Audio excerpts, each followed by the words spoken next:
WB home tutor চ্যানেলে তোমাদের স্বাগতম। আজ আমি তোমাদের দশম শ্রেণীর কোষাধ্যক্ষ 4 অর্থাৎ আয়তঘনক অধ্যায়ের অঙ্কগুলিকে খুব সহজেই বোঝানোর চেষ্টা করব। তো যারা এখন আমার আগের পার্ট দেখোনি, এই ভিডিওর নিচে ডেসক্রিপশন বক্সে থাকা লিঙ্ক থেকে তোমরা আগের পার্ট দেখে নিতে পারো, কিংবা চ্যানেলের প্লেলিস্ট সেকশনে গিয়ে সেখান থেকেও তোমরা আগের পার্ট দেখে নিতে পারো। আগের পার্টে আমরা 10 পর্যন্ত অঙ্কগুলিকে খুব সহজেই বুঝিয়েছিলাম। এখন 11 অঙ্ক কি বলছে দেখো। একটি সমকোণী চৌপলাকারে বাক্সের দৈর্ঘ্য, প্রস্থ এবং উচ্চতার অনুপাত 3:2:1 এবং উহার আয়তন 384 ঘনসেমি হলে বাক্সটির সমগ্রতলের ক্ষেত্রফল কত হবে হিসেব করে লিখি। তাহলে যেহেতু বাক্সটি সমকোণী চৌপল আকৃতির, তো সমকোণী চৌপল আকৃতির কোনো বাক্সের সমগ্রতলের ক্ষেত্রফল নির্ণয়ের সূত্র আমরা কি জানি?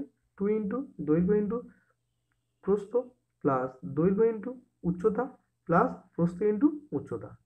আর অঙ্কে কি দেওয়া আছে? দৈর্ঘ্য, প্রস্থ, উচ্চতার অনুপাত দেওয়া আছে কত? 3:2:1। তো সেখান থেকে আমরা বাক্সটির দৈর্ঘ্যকে ধরে নেব 3x, প্রস্থকে ধরে নেব 2x, আর উচ্চতাকে ধরে নেব x। তো সেটাই আমরা লিখছি। তাহলে যেহেতু দৈর্ঘ্য, প্রস্থ এবং উচ্চতার অনুপাত 3:2:1, তো আমরা কি লিখছি? ধরি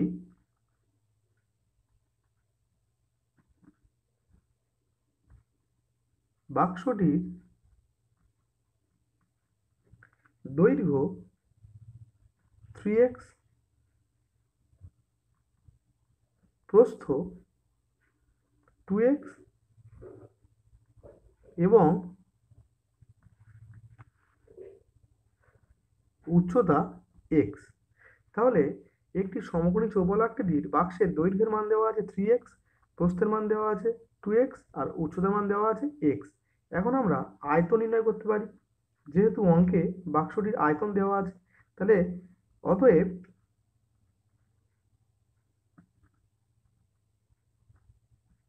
বাক্সটির আয়তন, তাহলে আয়তন নির্ণয়ের সূত্র আমরা কি জানি? দৈর্ঘ্য ইন্টু প্রস্থ ইন্টু উচ্চতা। তো দৈর্ঘ্যের মান কত? 3x, তো দৈর্ঘ্যের জায়গায় আমরা 3x লিখলাম, ইন্টু প্রস্থ কত? 2x, তো 2x লিখলাম, ইন্টু উচ্চতা কত? x। তো 3 দুগুণে 6, x গুণ x গুণ x, তাহলে কি হবে? 6x cube. যেহেতু এখানে কোনো একক নেই, তাই আমরা এটাকে ঘন একক লিখলাম। তাহলে দেখো আমাদের বাক্সটির আয়তন কি বেরোলো? 6x cube. কিন্তু অঙ্কে দেওয়া আছে বাক্সটির আয়তন কত? 384 ঘন সেন্টিমিটার। তাহলে লিখতে পারি শর্তানুসারে 6x কিউব ইকুয়ালস টু কত? 384। তো এখান থেকে আমরা ক্যালকুলেট করে x এর মানকে নির্ণয় করব। তাহলে বা x কিউব সমান সমান কি হবে? 384 ডিভাইডেড বাই 6। বাঁদিক থেকে ডান দিকে আসলে কি হবে? 6 দেখো বাঁদিকে কিসের আকারে আছে? গুণের আকারে। তো বাঁদিক থেকে ডান দিকে আসলে কি হবে? ভাগ হয়ে যাবে। তাহলে 6 দিয়ে যদি আমরা 384 কাটি, দেখো 6 6 36, 37 38, 2 দাও 24, 4 6 24। তাহলে এক্স কিউবের মান কি বেরোলো? 64। তাহলে সেখান থেকে আমরা এক্স এর মানকে নির্ণয় করতে পারি। তাহলে এক্স ইকুয়ালস টু, এদিক থেকে কিউব উঠলে এদিকে কি হয়ে যাবে? Cube root. তাহলে কি লিখতে পারি? Cube root of 64। এখন কিউব রুট অফ 64কে আমরা কি লিখতে পারি? 4 ইন্টু 4 ইন্টু 4। এখন কিউব রুট থেকে শুধু যদি আমরা এক্স এর মানকে নির্ণয় করতে চাই, তাহলে এখানে তিনটের মধ্যে একটা মানকে নেব। তাহলে যেহেতু অঙ্কে 3টে 4 আছে রুটের মধ্যে, তাই বাইরে আসলে কি হবে? একটা 4। তো এক্স এর মান আমাদের কি হলো? 4। এখন অঙ্কে চেয়েছে বাক্সটির সমগ্র তলের ক্ষেত্রফল। তাই লিখছি অতএব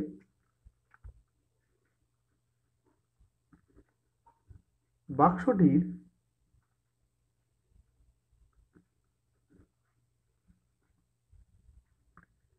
সমগ্র তলের ক্ষেত্রফল। তাহলে সূত্র কি ছিল? 2 ইন্টু দৈর্ঘ্য ইন্টু প্রস্থ প্লাস দৈর্ঘ্য ইন্টু উচ্চতা প্লাস প্রস্থ ইন্টু উচ্চতা। তাহলে দেখো 2 ইন্টু দৈর্ঘ্যের মানকে আমরা কত নিয়েছি 3x, তো দৈর্ঘ্যের জায়গায় আমি 3x লিখলাম, ইন্টু প্রস্থ কত, প্রস্থ দেখো 2x, তো প্রস্থর জায়গায় আমি 2x লিখছি, প্লাস আবার দৈর্ঘ্যের মান কত 3x ইন্টু উচ্চতা কত, উচ্চতা x, প্লাস প্রস্থ ইন্টু উচ্চতা, তাহলে প্রস্থর মান কত 2x ইন্টু উচ্চতা কত x। তাহলে এখানে কি হচ্ছে 3 2 6 এক্স স্কোয়ার, এক্স গুণ x x square, plus 3 into x x x square, plus 2 into x x x square. তাহলে এখানে কি হচ্ছে 2 ইন্টু দেখো 6 3 9 10 11, তাহলে আমরা লিখতে পারি 2 ইন্টু 11 এক্স স্কোয়ার, তাহলে 11 দুগুণে 22 এক্স স্কোয়ার। আর তাহলে 22 ইন্টু এক্স এর মান আমরা কি পেয়েছি 4, তো এখানে কি লিখতে পারি এক্স এর জায়গায় 4, তো 4 স্কোয়ার, তাহলে 22 ইন্টু 4 স্কোয়ার কত 16। এখন আমরা 22কে 16 দিয়ে গুণ করব, তাহলে দেখো 16 দুগুণে 32, 32-এর 2 হাতে কত 3, 16 দুগুণে 32, 32 আর 3-এ 35, তো 352। আর যেহেতু আমরা সমগ্র তলের ক্ষেত্রফল নির্ণয় করছি, তাই একক কি হবে 352 বর্গ সেমি। তো এটাই আমাদের নির্ণয় অ্যান্সার। এখন 12 অঙ্ক কি বলছে দেখো, একটি চায়ের বাক্সের ভিতরের দৈর্ঘ্য প্রস্থ ও উচ্চতা যথাক্রমে 7.5 ডেসিমিটার, 6 ডেসিমিটার এবং 5.4 ডেসিমিটার। চা ভর্তি বাক্সটির ওজন 52 কিগ্রা 350 গ্রাম, কিন্তু খালি অবস্থায় বাক্সটির ওজন 3.75 কিগ্রা হলে 1 ঘন ডেসিমিটার চায়ের ওজন কত হবে তা হিসেব করে লিখি। তাহলে অঙ্কে আমার উত্তর কি চেয়েছে 1 ঘন ডেসিমিটার চায়ের ওজন কত, আর দেওয়া আছে কি চা বাক্সের ভিতরের দৈর্ঘ্য প্রস্থ উচ্চতা। তাহলে চা বাক্সের ভিতরের দৈর্ঘ্য প্রস্থ উচ্চতার থেকে চা বাক্সের ভিতরের আমরা আয়তন নির্ণয় করতে পারি। আর কি দেওয়া আছে চা ভর্তি বাক্সটির ওজন 52 কিগ্রা 350 গ্রাম, তাহলে 52 কিগ্রা 350 গ্রাম ইকুয়ালস টু কত 52.350 কিগ্রা। আর কি বলছে কিন্তু খালি অবস্থায় বাক্সটির ওজন 3.75 কিগ্রা। তাহলে এখানে দেখো কি বলছে চা সমেত বাক্সের ওজন এত আর বাক্সের ওজন এত, তাহলে আমরা সেখান থেকে চায়ের ওজন নির্ণয় করতে পারি। কি করতে হবে পুরোটা থেকে বাক্সটার ওজন বিয়োগ করতে হবে, তাহলে আমরা চায়ের ওজন পেয়ে যাব। তাহলে প্রথমেই আমরা বাক্সের ভিতরের আয়তনকে নির্ণয় করব। তাহলে দেখো প্রথমেই লিখছি যেহেতু বাক্সটির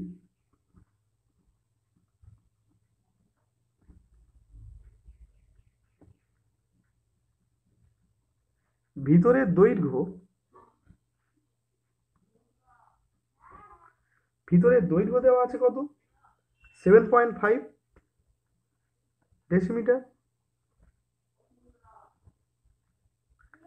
প্রস্থ দেওয়া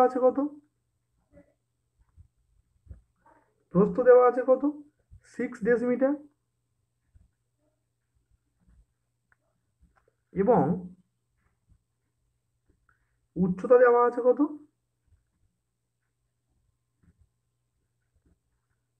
5.4 ডেসিমিটার। তো সেখান থেকে আমরা বাক্সটির ভিতরের আয়তন নির্ণয় করতে পারি। তাই লিখছি অতএব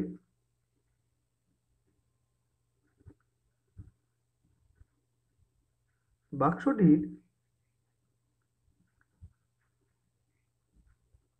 ভিতরের আয়তন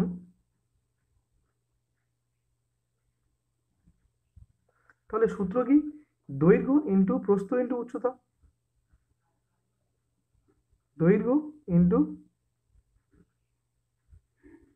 প্রস্থ ইন্টু উচ্চতা। তাহলে দৈর্ঘ্যের মান কত দেওয়া আছে 7.5, তো দৈর্ঘ্যের জায়গায় আমরা 7.5 লিখলাম, ইন্টু প্রস্থ কত 6, তো 6 লিখলাম, ইন্টু উচ্চতা কত 5.4। আর যেহেতু আয়তন নির্ণয় করছি তাই একক কি হবে, ঘন ডেসিমিটার। এখন দেখো 7.5-এর সঙ্গে আমরা 6কে গুণ করব, তাহলে 5 6 30, 30-এর শূন্য, হাতে থাকে কত 3, 6 7 42, 42 আর 3 কত 45। আর যেহেতু এক ঘর আগে পয়েন্ট লাগে তাহলে উত্তরেরও এক ঘর আগে পয়েন্ট হবে। আর আমরা জানি দশমিকের পরে শূন্যর কোনো দাম নেই, তাহলে এখন 45-এর সঙ্গে 5.4-কে গুণ করব।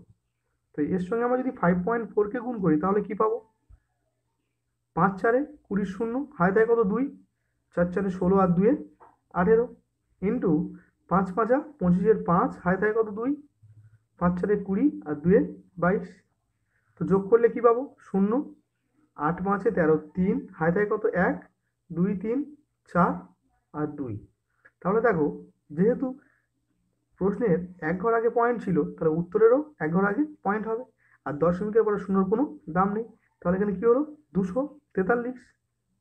তো 243 ঘন ডেসিমিটার, এটা আমার কি বেরোলো, বাক্সটির ভিতরের আয়তন। এখন আমরা চা বাক্সে চায়ের আয়তন কত সেটা নির্ণয় করব। তাহলে লিখছি অতএব চা বাক্সে চায়ের আয়তন, তাহলে কি করতে হবে, চা সমেত বাক্সটির ওজন থেকে বাক্সটির ওজনকে বিয়োগ করতে হবে। তাহলে চা ভর্তি বাক্সটির ওজন কত ছিল, 52 কিগ্রা 350 গ্রাম। তো সেটাকে আমরা কি লিখতে পারি, 52.350 কিগ্রা। এর থেকে আমরা কোনটা বিয়োগ করব, বাক্সটির ওজন। তাহলে বাক্সটির ওজন অঙ্কে দেওয়া ছিল 3.75, একক কি হবে, কিগ্রা। এখন দেখো 52.350 থেকে 3.75-কে কী করতে হবে, বিয়োগ। তাহলে শূন্য বসলো, 5 5 মিলে গেলে শূন্য, 7 আছে কয় দাও 13, 7 8 9 10 11 12 13, কত দাও 6 দাও 13, হাতে থাকে 1, 3 একে 4, 4 আছে কয় দাও 12, 8 দাও 12, হাতে থাকে 1, 1 আছে কয় দাও 5, 4 দাও। আর দশমিকের পরে শূন্যর কোনো দাম নেই তাই আমরা এই শূন্য দুটোকে কেটে দেবো। তাহলে কি হলো, চা বাক্সে চায়ের আয়তন কত হলো, 48.6 কিগ্রা। সরি, এটা আয়তন হবে না, কি হবে, ওজন। তাহলে চা বাক্সে চায়ের ওজন কত হলো, 48.6 কিগ্রা। তাহলে দেখো বাক্সটির ভিতরের আয়তন ছিল 243 ঘন ডেসিমিটার, আর চা বাক্সে চায়ের ওজন কত হয়েছে আমার, 48.6 কিগ্রা। তাহলে আমরা বলতে পারি 243 ঘন ডেসিমিটার চায়ের ওজন 48.6 কিগ্রা। তাহলে সেটাকে লিখছি 243 ঘন ডেসিমিটার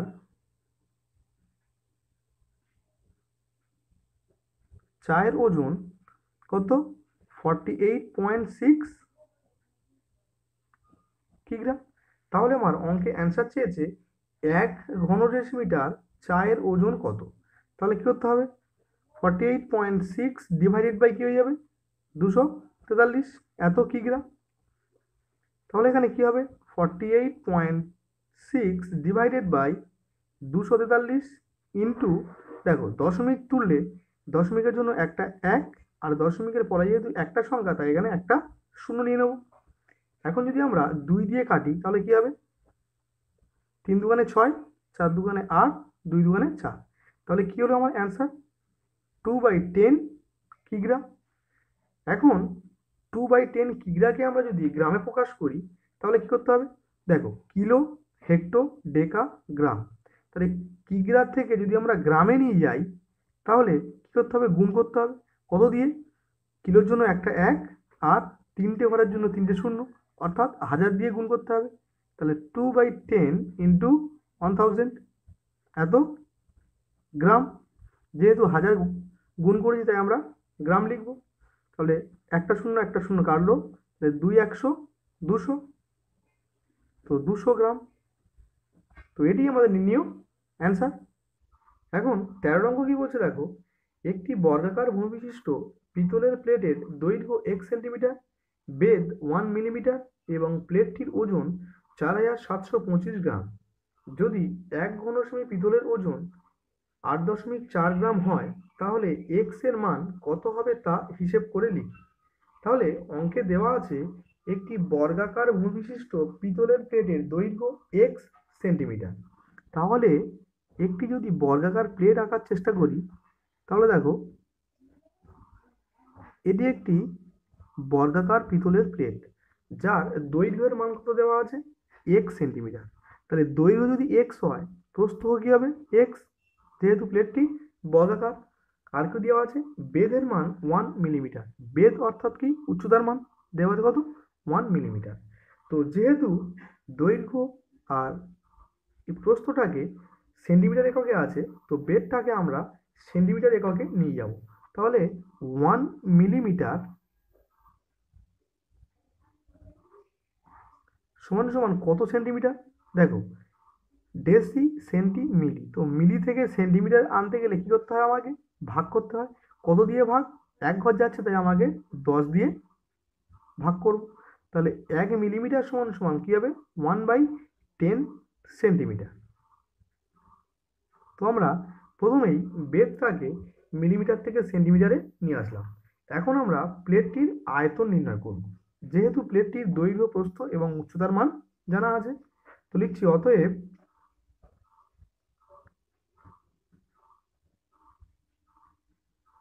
পিতলের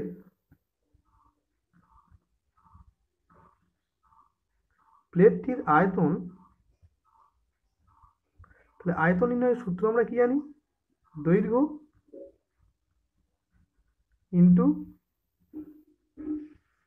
প্রস্থ ইন্টু উচ্চতা। যেহেতু দৈর্ঘ্যের মান এক্স, তো দৈর্ঘ্যের জায়গায় আমি এক্স লিখলাম, ইন্টু প্রস্থ কত, প্রস্থ এক্স, ইন্টু উচ্চতা কত, 1/10। আর আয়তন নির্ণয় করছি, তাই একক কি হবে, ঘনসেমি। তাহলে দেখো x x x square, x square একে এক্স স্কোয়ার ডিভাইড বাই কি হবে, 10, এত ঘনসেমি। তাহলে পিতলের প্লেটটির আয়তন আমরা কি পেলাম, এক্স স্কোয়ার ডিভাইড বাই 10। এখন অঙ্কে দেখব পিতলের প্লেটটির আয়তন কত দেওয়া আছে। দেখো অঙ্কে একটা লাইন দেওয়া আছে, 1 ঘনসেমি পিতলের ওজন 8.4 গ্রাম। তো এটাকে আমরা ঘুরিয়ে বলতে পারি 8.4 গ্রাম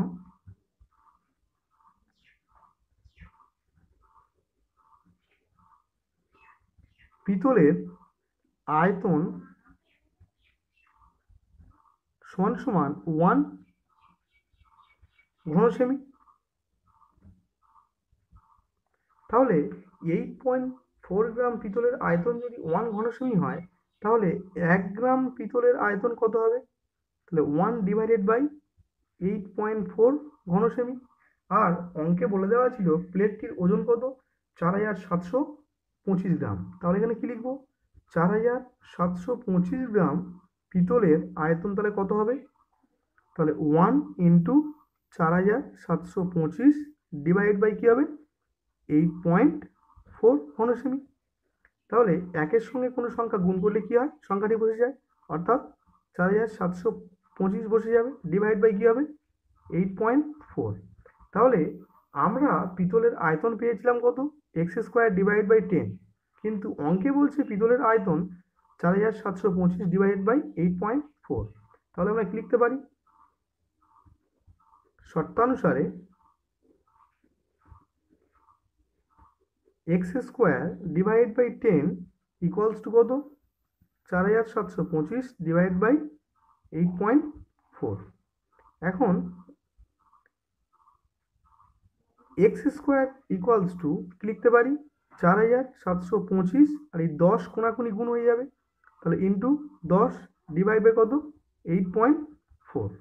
এখন দেখো 4725 ইন্টু 10 ডিভাইডেড বাই, দেখো 8.4কে আমরা যদি দশমিক তুলতে চাই, তাহলে কি করতে হয়, 84 ডিভাইড বাই দশমিকের জন্য একটা 1, আর দশমিকের পরে যেহেতু একটা সংখ্যা আছে তাই আমরা এখানে একটা শূন্য নিয়ে নেবো। তাহলে ইকুয়ালস টু কি হবে, 4725 ইন্টু 10, আর এই 10 উপরে উঠে যাবে, তাহলে ইন্টু 10 ডিভাইড বাই কত হবে 84। এখন যদি আমরা 84 আর 10কে 2 দিয়ে কাটি তাহলে কি হবে 4 2 8 আর 2 2 4, আর একে 2 দিয়ে কাটলে কি হবে 5 2 10। আবার 42 আর 10কে 2 দিয়ে কাটছি তাহলে কি হবে 21 2 42 আর 5 2 10।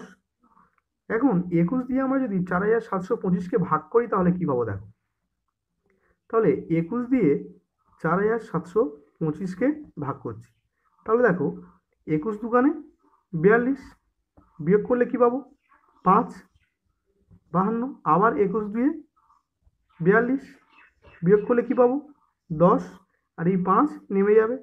এখন দেখো 21 5-এ কত 105, তাহলে 21 দিয়ে আমরা যদি 4725কে কাটি তাহলে কি পাবো উত্তর 225। তো এটা কাটলে কি পাবো আমরা 225। তাহলে এক্স স্কোয়ার ইকুয়ালস টু কি পেলাম 225 ইন্টু 5 ইন্টু 5। আমার চেয়েছে এক্স এর মান, তাহলে এদিক থেকে যদি আমরা স্কোয়ারকে তুলি এদিকে কি হয়ে যাবে রুট, তাহলে কিরে মতো রুটের মধ্যে 225, দেখো 225কে ভাঙলে আমরা কি পাই 15 গুণ 15, তাহলে একবার লিখছি 3 5-এ 15 ইন্টু 3 5-এ 15। ভালো করে দেখো 3 5-এ 15, 3 5-এ 15, 15 15 কত 225 ইন্টু দুখানা 5 ছিল সেগুলোকে আমরা লিখে নিলাম। এখন রুটের মধ্যে থেকে বাইরে আসলে কি হয়ে যায় ডবল টার্ম থাকলে সিঙ্গেল টার্ম হয়ে যায়, অর্থাৎ দুটো 3-এর মধ্যে একটা 3 বাইরে বেরোচ্ছে, দুটো 5-এর মধ্যে থেকে একটা 5 বেরোচ্ছে, আরও দুটো 5-এর মধ্যে থেকে আরও একটা 5 বেরোচ্ছে, অর্থাৎ 5 5-যা 25, 3 25 75। তাহলে এক্স এর মান আমরা কি পেলাম 75। তো এটি আমাদের নির্ণয় অ্যান্সার। এখন 14 অঙ্ক কি বলছে দেখো, চাঁদমারির রাস্তাটি উঁচু করতে হবে, তাই রাস্তার দুপাশে 30টি সমান গভীর ও সমান মাপের আয়তঘনক আকার গর্ত খুঁড়ে সেই মাটি দিয়ে রাস্তাটি উঁচু করা হয়েছে। যদি প্রতিটি গর্তের দৈর্ঘ্য ও প্রস্থ যথাক্রমে 14 মিটার এবং 8 মিটার হয় এবং রাস্তাটি তৈরি করতে মোট 2520 ঘনমিটার মাটি লেগে থাকে, তবে প্রতিটি গর্তের গভীরতা হিসেব করে লিখি। তাহলে অঙ্কে বলছে 30টি সমান গভীর ও সমান মাপের আয়তঘনকাকার গর্ত খুঁড়ে সেই মাটি দিয়ে রাস্তাটি উঁচু করা হয়েছে, অর্থাৎ এই 30টি সমান গর্তের আয়তন যা হবে আর এই মাটির আয়তন তাই হবে। তাহলে আমার প্রথম কাজ 30টি সমান আয়তনের গর্তের আয়তন আমাকে নির্ণয় করতে হবে। তাহলে তার জন্য কি দেওয়া আছে, প্রতিটি গর্তের দৈর্ঘ্য ও প্রস্থর মান দেওয়া আছে। দৈর্ঘ্যের মান কত 14 মিটার আর প্রস্থর মান কত দেওয়া আছে 8 মিটার, কিন্তু গভীরতা কত সেটা দেওয়া নেই। আমাদের অ্যান্সার কি বলছে প্রতিটি গর্তের গভীরতা হিসাব করে লিখি, অর্থাৎ গভীরতার মানকে আমার নির্ণয় করতে হবে। তাই লিখছি ধরি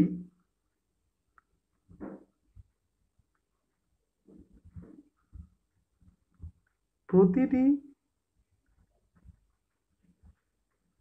গর্তের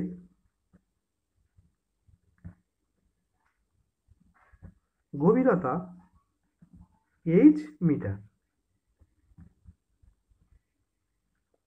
আর কি দেওয়া আছে, প্রতিটি গর্তের দৈর্ঘ্য আর প্রস্থর মান দেওয়া আছে, তাহলে প্রতিটি গর্তের গভীরতা আমরা h মিটার ধরে নিলাম এবং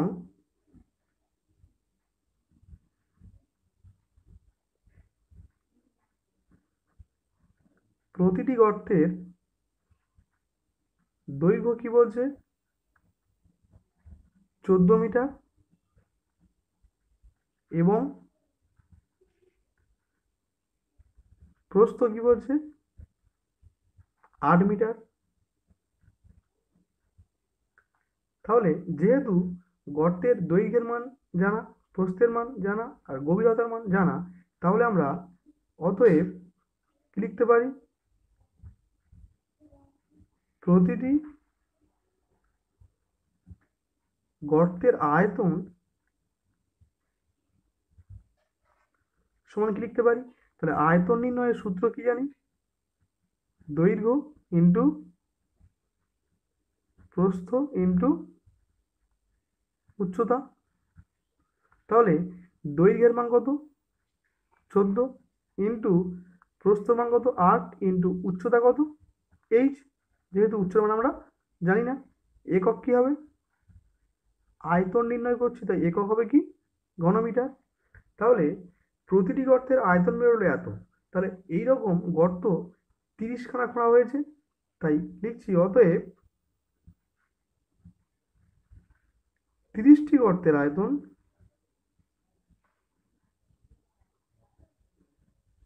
তাহলে একটি গর্তের আয়তন যদি এত হয় তাহলে 30টি গর্তের আয়তন কি হবে 30 ইন্টু 14 ইন্টু 8 ইন্টু এইচ, অর্থাৎ এর সঙ্গে শুধু 30 গুণ হবে, তাহলে এত ঘনমিটার। তাহলে দেখো গর্ত খুঁড়ে সেই মাটি নিয়ে রাস্তা বানানো হয়েছে, অর্থাৎ গর্তের আয়তন আর মাটির আয়তন কি হবে সমান হবে। তাহলে লিখতে পারি শর্তানুসারে গর্তের আয়তন কত দেওয়া আছে 30 ইন্টু 14 ইন্টু 8 ইন্টু এইচ, আর মাটির আয়তন কত বলছে 2520। তো এখান থেকে আমরা এইচ এর মানকে নির্ণয় করব। তাহলে বা এইচ সমান কি হবে 2520 ডিভাইডেড বাই, এগুলো সব নিচে নেমে যাবে, অর্থাৎ 30 ইন্টু 14 ইন্টু 8। এখন দেখো এই শূন্য কেটে দিতে পারি, 3 দিয়ে আমরা 252কে কাটবো। তাহলে দেখো 3 আসতে 24, 25 এক দাও, 3 4 12, 14 দিয়ে 84 কাটলে কি হয় 6 14 84, 6 আর 8কে আমরা যদি কাটি তাহলে 2 দিয়ে কাটবো, কত 3 2 6 আর 4 2 8। তাহলে এখানে এইচ এর মান